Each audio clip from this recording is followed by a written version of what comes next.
Les Verts. Président, moi je suis toujours stupéfait quand on voit des évaluations sur les bénéfices liés à un accord de libre-échange. Déjà, parce que les études d'impact sont toujours sur les bénéfices futurs et qu'on n'a jamais d'études d'impact sur la mise en œuvre, la réalité des accords de libre-échange tels qu'ils s'imposent à nos économies.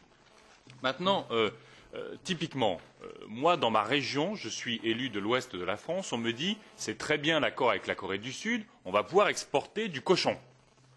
La réalité, quand vous allez dans l'ouest de la France, c'est que peut-être il y a un chiffre d'affaires de l'industrie alimentaire du cochon, mais vous avez dans cette région de la France des pertes d'emplois liées à l'intensification de cette production.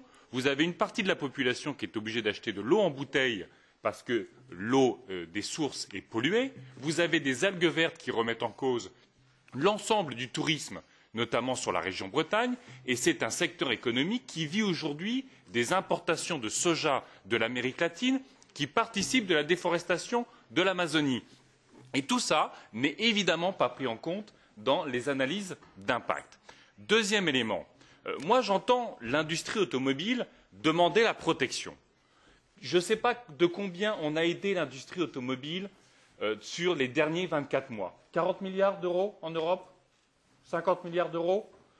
Qu'est-ce qu'a fait l'industrie automobile de ces 40-50 milliards d'euros? Est-ce qu'elle a investi pour former ses salariés vers d'autres types de voitures automobiles, vers d'autres types de transports? Est-ce qu'elle a investi pour avoir une automobile qui est adaptée à la société européenne, plus petite, moins polluante, mieux adaptée aux villes? Malheureusement, non.